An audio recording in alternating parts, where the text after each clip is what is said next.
So welcome back to part two of this guest lecture in the course Recent Developments in Advanced Innovation Economics. We're still talking about AI and responsible research and innovation.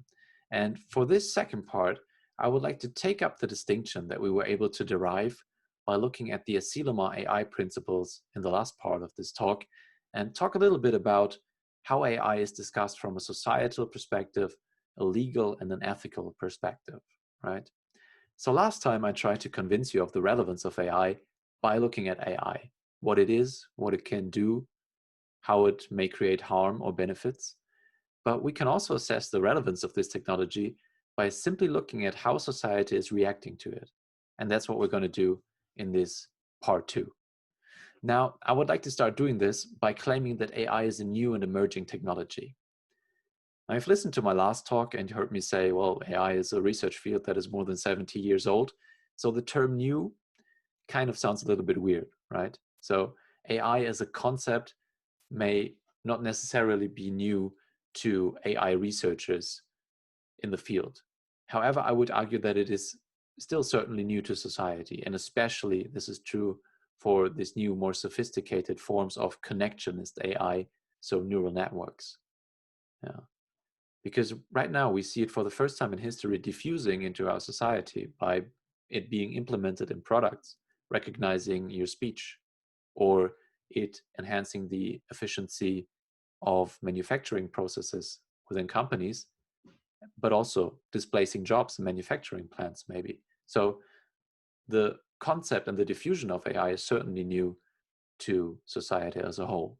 And I think I've made the case that it's an emerging technology, right? We see tremendous growth rates in, for example, the research field, the number of publications around AI, and we will have a little bit more evidence in a second here. So new and emerging technology, these are not just words, but it's also definition. That is nicely summarized here by Armin Grunwald in a very recent book chapter. And he says that new and emerging technologies describe fields with a strong enabling character for applications in different fields. This is certainly true about AI. And there's a large consensus about AI being a general purpose technology. So a technology that can be used for all different kind of tasks in different kind of environments, for example, in different industrial sectors. So it can be used in agriculture, it can be used in manufacturing, okay? And as economists, we can also measure that by simply looking at an industry that is heavily using information communication technology or AI specifically, and looking at the productivity rates, the increase in productivity or the reduction in cost within the sector, or the increase in the rate of innovation. The argument being that AI is a platform technology enabling the creation of new products and processes. Okay, so it's pretty much agreed upon that AI is a general purpose technology. This is the techno-economic argument. Now we can also look at politics and state that new and emerging technologies are described in strategic papers and in public debate by using visionary narratives, right? And there's also proof of that, that's true for AI, because we see almost all industrial nations introducing AI strategies in recent years. So 2017, we saw Japan, China, also Finland, Scandinavian countries, also always very innovative. Then in 2018, we saw the whole EU, Germany and France following up with AI strategies. And then in 2019, we saw the US issue, well, I wouldn't say a whole AI strategy, but at least an executive order by President Trump that was stating that AI was something that needed to be dealt with in a political discourse. So, of course, we know that Mr. Trump likes to issue executive orders, so I'm not sure how much beef there's really to it, but we see the relevance being picked up in the political discourse. And then we can look at the micro level and how firms are reacting to AI, and we see that it is being very much incorporated in technological practices in industry, in the manufacturing sectors. And we also see companies investing heavily in AI startups. So venture capital for AI startups in the US has increased 350% from 2013 to 2017. The increase for all other startups has only been during the same time period 100%. So there is a tremendous interest of companies to invest in this new technology. And then, of course, we can also look at the pop cultural discourse. There was a new Blade Runner movie released recently, right? Movies like Her and Ex Machina have been critically acclaimed. AI, it has always been there somehow in movies, but in recent years especially, the pop cultural discourse has picked up the diffusion of AI, and really addressed this topic. So it's something not only affecting businesses, economy, society, or political discourse, but also what we see on the screen when we enter a movie theater, right? So I hope that proves my point that AI is something that we need to assess and discuss about in society. And in order to do that, we need tools. So how should we do that? And this brings me to the name of this lecture, which is concerned with responsible research and innovation, which is a theory that will help us in structuring our societal discourse around AI. And I know you've heard this theory before during this lecture, but I think it can't hurt to reiterate. So Mr. von Schomburg, who is one of the leading figures in the RRAI movement, defines responsible research and innovation as a transparent, interactive process by which societal actors and innovators become mutually responsive to each other with a view to the ethical acceptability, sustainability, and societal desirability of the innovation process and its marketable products. So there are a number of very important distinctions here. So first of all, von Schomburg describes this not as a linear but interactive process, right? He describes the innovation process from start to finish, from the fundamental research being done to the diffusion of final products and processes within society. And thereby he incorporates not only researchers and innovators, R&D departments and companies or research institutions, but also societal actors that are affected by this technology. Also the end consumer who puts an Amazon Alexa in his living room, right? And these actors should become mutually responsive to each other, so that they should interact and screen the activities of the others with regards to the ethical acceptability, sustainability, and societal desirability. So not only assessing the technological progress and not even only assessing the societal impacts, but also whether this is good or bad, whether we actually want that. There's a normativity in the statement, okay? And then the last distinction he makes is between the innovation process and the marketable products. And this will also help us greatly in thinking about AI. So in this second part, we will mainly look at AI as a product of sorts or as an innovation. And then in the next part, in part 3 of this guest lecture, we will look at the effects of AI on the actual innovation process itself. So AI as a tool that has effects on the innovation process. But for this second part, we will stick with AI as an innovation, how it is dealt with in society as an innovative product, okay? So responsible research and innovation has old relatives. So there have been a number of different theories like technology assessment, anticipatory governance, science and technology studies who have gone in a similar direction. But what's new, I think I've stressed that just now, is the normative aspect of responsible research and innovation, and also its inclusion of all relevant actors and the whole innovation process from start to finish, right? Between developers and also social experts, for example. Then, of course, even though responsible research and innovation inherently might not be something very novel, it incorporates a lot of important parts from previous theories, right? And unifies these theories under one brand, one name, and therefore enabling the creation of a scientific and intellectual movement, right? Getting the name, getting the agenda of responsible research and innovation out there, unifying researchers and societal actors.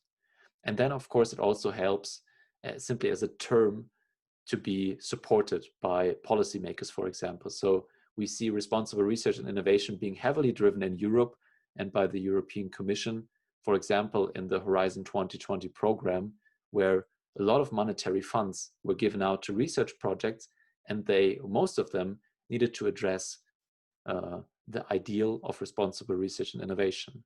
However, it's just an ideal, right? It's a statement of how we would like to discuss the innovation process. It's a goal that we want to reach, but it's a little bit abstract. And in order to assess how far along we are in actually embracing all the notions of responsible research and innovation, we need to be equipped with some more specific tools and some more structure. And this is, for example, given by the ELSA framework, which originated quite a long time ago, much longer before responsible research and innovation. And it basically originated with bioethics, so medical ethics, treatment ethics, also how humans and animals should interact and be responsible for each other. And ELSA stands for ethical, legal, and societal aspects. This is kind of the normative framework, or the normative trinity this framework opens up. And it allows us to assess the discourse around AI from exactly these three perspectives: society, ethics, and law. Now, this framework has been criticized in literature for a little bit of a narrow focus on legal aspects and market aspects, being a little bit resistant to visionary assessments of alternative technological futures, being a little bit too deterministic. However, we will cast this aside and simply use this framework in order to structure the discussion we will have about these three parts of society and the perspective they offer us on the diffusion of artificial intelligence. So let's start with the letter E, standing for ethical aspects. And what you can see here is an ethical framework for AI proposed by Floridi and co-authors 2 years ago, and it's based on the traditional bioethics principles, with the addition of one dimension that we will come to later. So we start off by beneficence, and we talked about the beneficial AI movement, AI being used to increase the well-being of individuals and the society as a whole. There is consensus about that. Then we move to non-maleficence, which means not doing any harm. So in the first second thinking about it, doing good and not doing any harm sounds kind of similar, but it's not, because you can implement AI systems being well-intentioned, but create harm in the end nonetheless. And there are three discourses in this dimension that we need to acknowledge. The first one being the overuse of a technology. So we may say as a society, we want technological progress, we want to become more efficient, and we want to become more effective in solving complex problems in rocket science and life sciences. However, when we take it to the firm level, it becomes very clear when a company says, I want to increase efficiency of my production system, want to reduce costs, maybe offer products at lower prices, this is beneficial to society. However, we may create harm by overusing AI and using AI too quickly. For example, in the long run, society may very well adjust to the displacement of jobs in the manufacturing sector because it gets replaced by AI-controlled robots and manufacturing systems. However, in the short term, a manufacturing worker may not be able to adjust to this transformation, find a new job, retrain, get a new education, maybe not possible, and he loses all of his income. So we might create harm by overusing AI in certain domains or using it too quickly. Then we may also be well-intentioned to introduce an AI system that's controlling traffic, but we may create harm in misusing it. For example, if a hacker launches a cyber attack against the system and creates chaos on the streets of Stuttgart, even more chaos than there is already, right? So this is the misuse argument. And then we also have a societal argument that compares AI to, for example, a weapons race that we had during the Cold War with nuclear missiles. So AI is such a powerful technology that it may create dangerous societal dynamics and nations trying to trump each other in the development of AI. So the next dimension is autonomy. And this really originates from bioethics, from a medical treatment kind of perspective. If you're in the hospital and you have a patient that is unconscious and cannot claim autonomy over the decisions that are made with respect to the treatment that he receives, affecting his life directly. So he's unconscious, he's in a coma, he cannot make a decision on which kind of treatment he would like, or if he would like to be operated on or not, right? So he loses autonomy involuntarily. With AI, we lose autonomy as well, but we do it, of course, voluntarily, because we cede our autonomy, we transfer it to the AI system. And the ethical discourse describes the importance here of the meta-autonomy. So it's fine for us to transfer some autonomy and some decision-making to the AI system, but we need to be clear as a society what kind of decisions we want to delegate to the AI and what kind of decisions we want to keep our hands on as humans, right? So this is meta-autonomy, claiming autonomy over which decisions the AI system can decide on its own. And then the last dimension is justice. And this splits up into 3 parts. The first one being, we may actually use AI to mitigate issues that we already have in our society. For example, social or unfair discrimination. Imagine an AI system that is handing out bank loans in a very fair and unbiased manner, right? This is an opportunity to mitigate, for example, racial discrimination, as we've seen in the first part of this guest lecture. Then the second argument in the justice dimension is that we need to ensure that the use of AI creates benefits to all of society and not only a small percentage in society.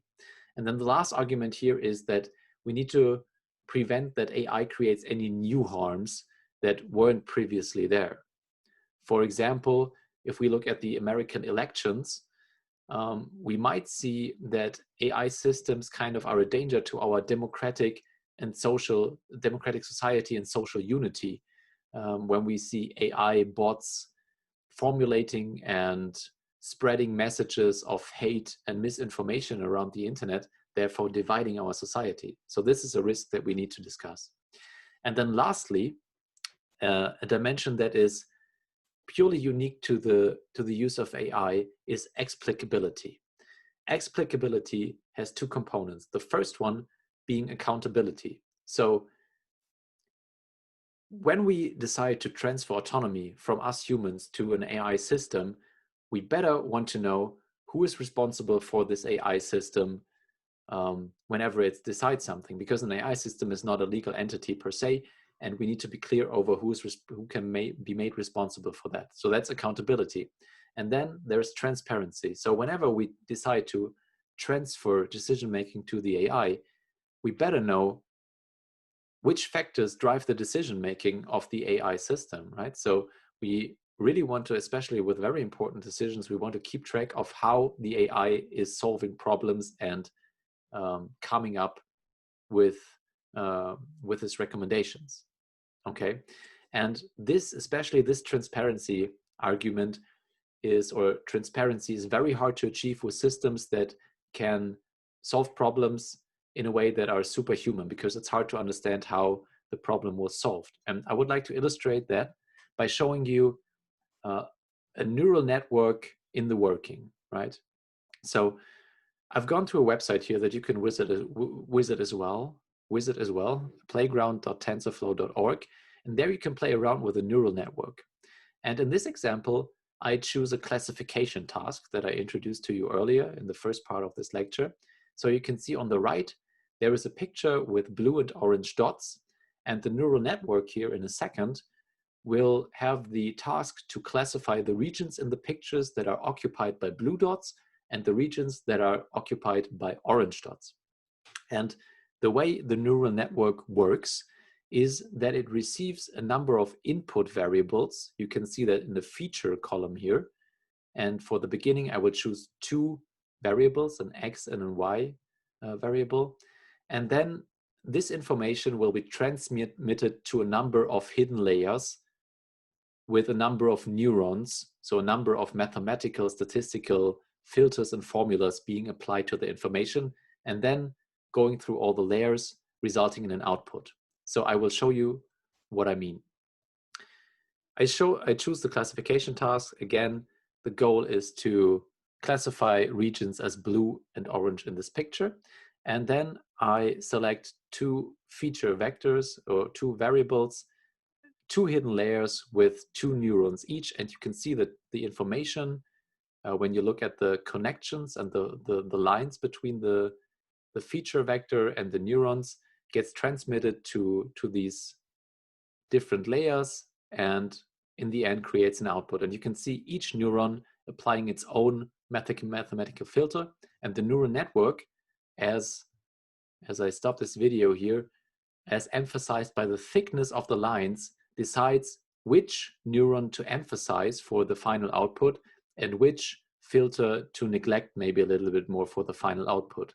And here in this case, you can see that, for example, the first variable is sent to the first neuron in the first hidden layer, and then there's a very strong connection between the first neuron in the first layer to the second neuron in the second layer, and then heavily influencing the output in the end. For example, if you look at this harsh line in the upper left of this picture, you can see that this stems from the first neuron in the first layer that is calculating or trying to classify, as you can see here in a second, I think, trying to classify this picture, right? So you can see here, there you can see it, the influence of the first neuron. And you can see it also in the thickness of the lines. Now, you can see that the neural network is not really effective in classifying this picture. So I try to give it a little bit more beef and increase the complexity of the neural network. 6 input factors, 3 layers, 6 neurons in the first layer, and then 5 neurons in the second and third layer. And you can see the neural network figuring out how to best classify this picture with every iteration, refining the weights of the connections between all of the neurons. But what you can also see here is that it gets really difficult for the human observer to track what kind of input factor will result in what kind of output. So it passes through so many neurons and all of these connections, so that tracing back the influence of one of the first input factors is nearly impossible. And this, let me tell you, is still a very, very simple neural network compared to what we see implemented in practice. So this is a kind of a good example, as you see the AI figuring out how to best classify this picture, to show how intransparent a neural network really is to the human observer. So let's have a look at the legal aspects of AI. And they, of course, also revolve heavily around the notion of accountability, who is responsible for the actions of an AI system, around algorithmic discrimination, and data protection. So the first approach in tackling these problems from a legal perspective comes mainly from the US. And in the US, organizations are legally required to explain their decision making, right?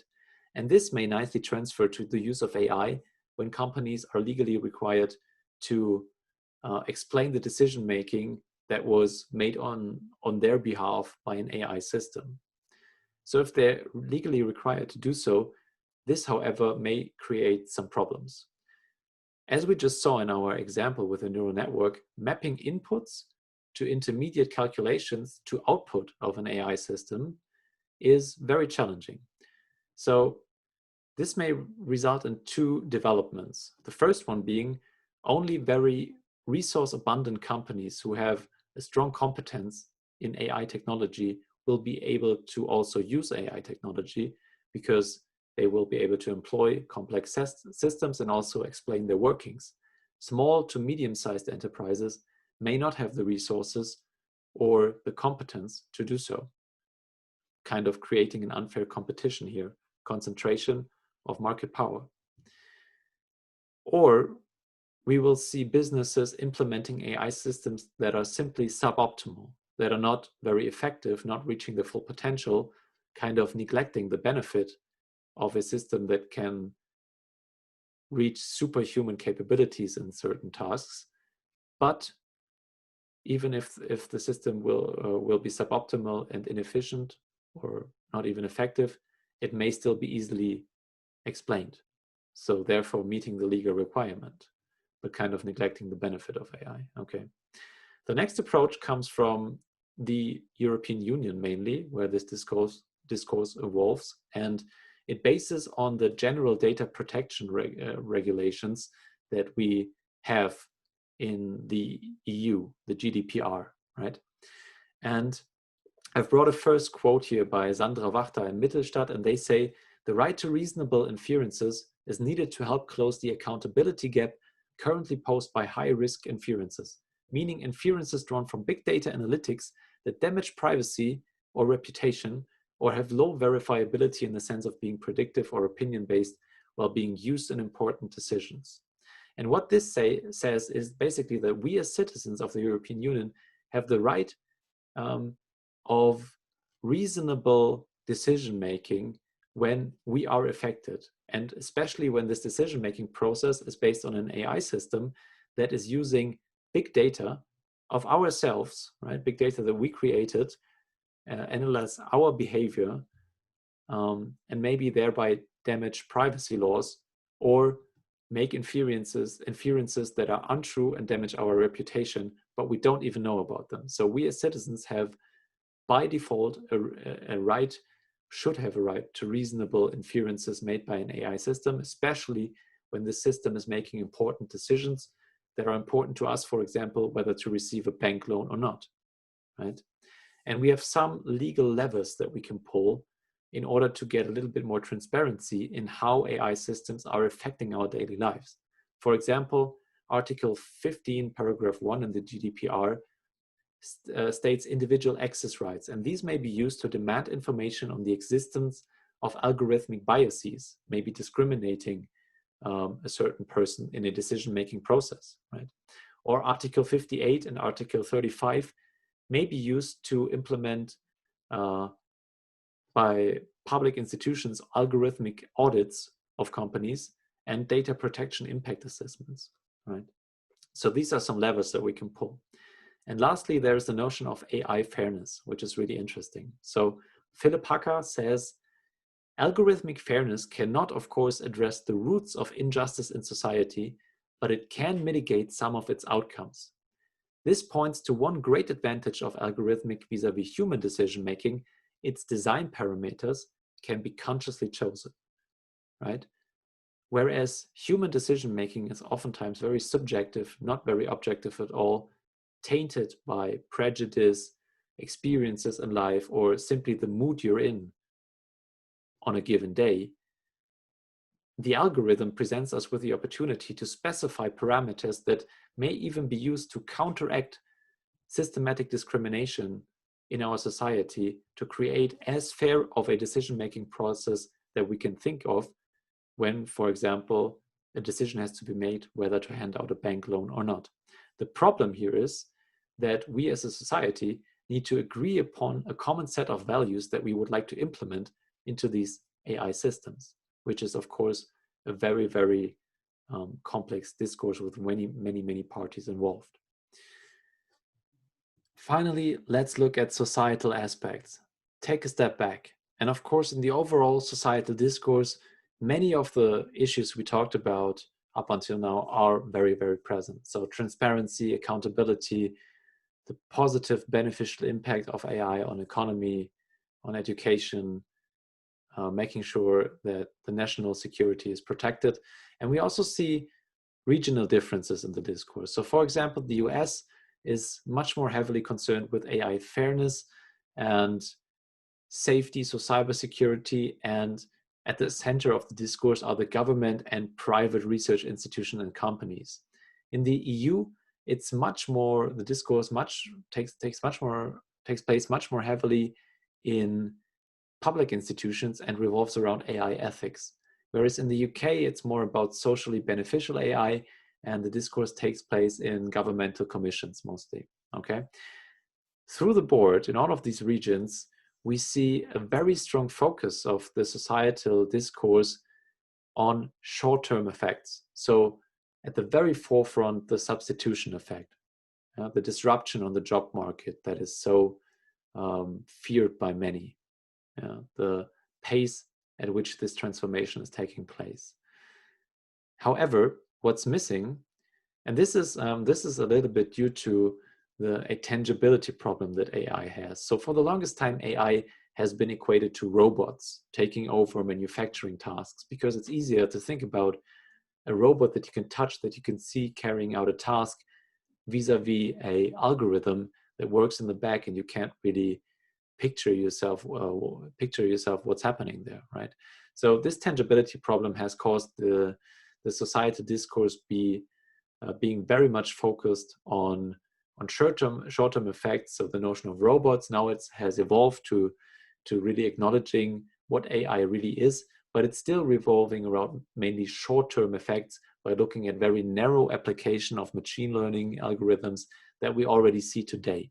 And what's missing is a foresight and normative vision of how we want our society to work with AI 20, 40, 80 years from now, not just 5 years from now.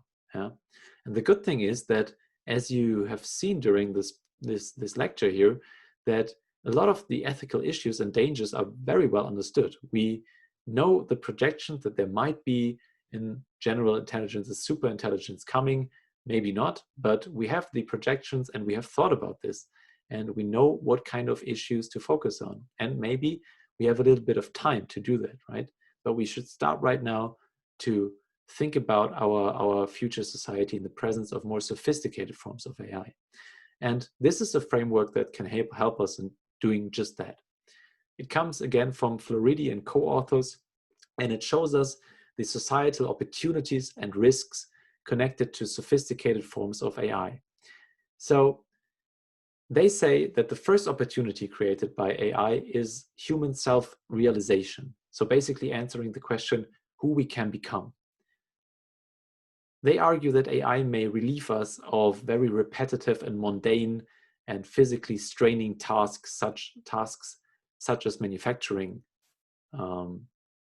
processes, right? That can be simply taken over by the AI and repeated over and over again more efficiently.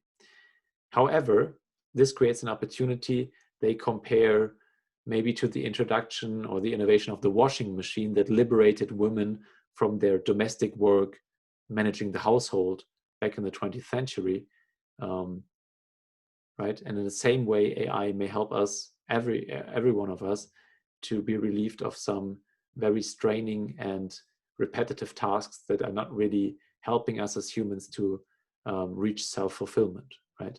On the other hand, there's a risk connected to overusing AI for this purpose, and this is devaluing human skills. So this is especially concerned with the pace at which this transformation is happening, right?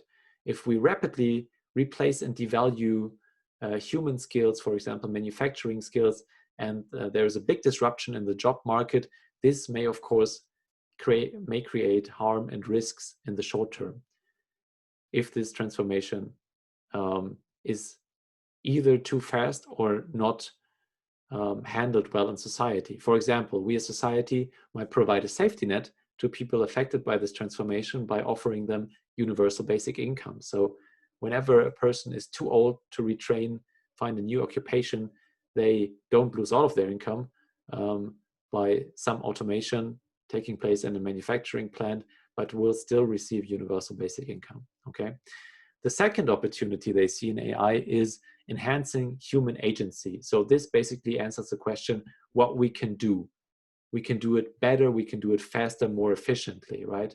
And we need to think about what kind of AI to develop and for what kind of task we want to employ it.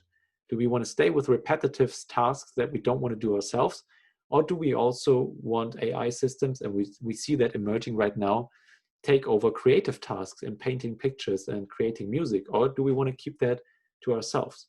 So anyways, AI creates the opportunity of enhancing our human agency by solving tasks and tackling problems in a better and faster way. However, if we overuse or misuse this, there is the danger that we remove human responsibility from our societal workings, right? We have the problem that AI and neural networks have a black box character that are intransparent and that are beyond human understanding, and that basically removes our responsibility from societal developments, right? And this goes over to the next opportunity that AI creates, which are societal capabilities. And this answers the question what we can achieve. For example, using AI to prevent diseases or optimizing transportation and logistics systems. However, the danger is that we rely too heavily on AI and reduce human control in decision-making processes that should maybe be kept in the hands of a human being, right? That we augment our own abilities in the wrong way and may delegate important tasks to autonomous systems that should remain in the control of a human. That is the risk of overusing AI to enhance societal capabilities. And the last one is cultivating societal cohesion. So this is a really important point, I feel like, because it takes up all the challenges we face today. Climate change, for example, right? Fundamentalism, whatever kind of wicked problems we face in our society that are really complex, where a lot of different societal actors and stakeholders are involved and that need to communicate and get on the same page in order to tackle these problems like climate change. AI systems may help us in grasping and dealing and designing solutions, if there are any, or at least ways to mitigate negative consequences of problems like climate change, may help us in designing solutions for that, right? And they may even help us, these systems, as I was introducing earlier or in the first part of this lecture, when I was talking about ethic bots, they may even help us in self-nudging, right? Incentivizing us by nudging us in the right direction to behave ethically or more sustainably, right? In the same way that a recommendation engine based on machine learning recommends us products on Amazon, this same type of process may be used to recommend actions to us that are actually helping us tackling problem and helping us to transform into a more sustainable society, right? So AI may help us with these very complex problems, providing solutions for how we can act on the same page and confront these challenges and maybe mitigate some consequences of these wicked problems, right? The danger here when overusing AI is that we erode human self-determination, right? When every decision is taken over by our AI assistant, we will lack drive as a human being and lose our complete human self-determination. So that's a danger of overusing AI and basically society becoming simply a puppet acting on the recommendations of an AI engine. I know this sounds a little bit like from a science fiction movie, but nevertheless, it's important to think about what kind of opportunities AI creates and what kind of risks are associated with them. And then it's important to to strike the right balance, right? And here the authors also say the possibility of social progress represented by the opportunities mentioned here must be weighed against the risk that malicious and manipulation will be enabled or enhanced by AI, right? But they also warn us in not overweighting those kind of risks, right? Fear, ignorance, misplaced concerns, or excessive reactions may lead a society to underuse AI technologies below their full potential. It might include, for example, heavy-handed or misconceived regulation, underinvestment, or a public backlash, like we, for example, saw with genetically modified crop, right? So we have the opportunities, we have the risks, and we need to strike a nice balance here. Because if we overemphasize risks, we again run the risk of incurring opportunity costs because we don't use AI to our full potential. An example we just had in the legal aspects, when following the explanation approach and making every company legally required to explain the actions and the workings of an algorithm, we might see investment due to this overregulation through the law, right? So we need to balance the opportunities and risks presented to us. So one last point I want to emphasize for the second part of this guest lecture, and that is we focused a lot on how AI is discussed and reacted to in society, but we have not talked about the societal actors involved in driving AI progress, right? And this is what I want to show you with this last slide here. What we see is an increased presence of industry, private corporations in AI research. And I have a quote here by Mr. Kai-Fu Lee, who says, "The dramatic transformation that deep learning promises to bring to the global economy won't be delivered by isolated researchers, for example, at MIT or Stanford, but will be delivered by profit-hungry entrepreneurs teaming up with AI experts to bring the transformative power of deep learning to bear on real-world industries." Right? And on the right here, we see a graphic that depicts the citation page rank of research institutions publishing AI papers. So how central are certain research institutions, public and private, to the scientific AI research field, okay? And what we see here is a decreasing page rank or a decreasing centrality of public research institutions such as MIT and Stanford, and an increasing presence or centrality of Microsoft and Google, as highlighted here by the yellow and red lines in this graph, right? And what this tells us is that businesses are not only the intermediary between fundamental AI research and AI being diffused into society through products and processes within companies, but also they are heavily involved in the AI research and driving AI research forward.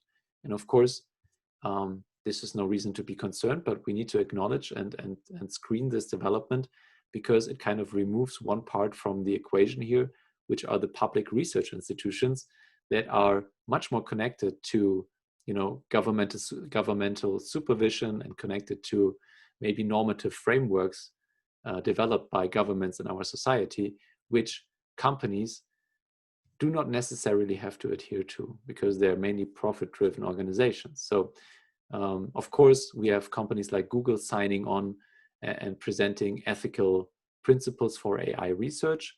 However, this is simply a development that we need to keep track of as a society. So this wraps up this second part of my guest lecture here on AI meeting responsible research and innovation. And I will be very happy to see you back here for part 3, where we will discuss the role of AI as a transformative power in the innovation process itself. So thank you for your attention, and see you back here for part 3.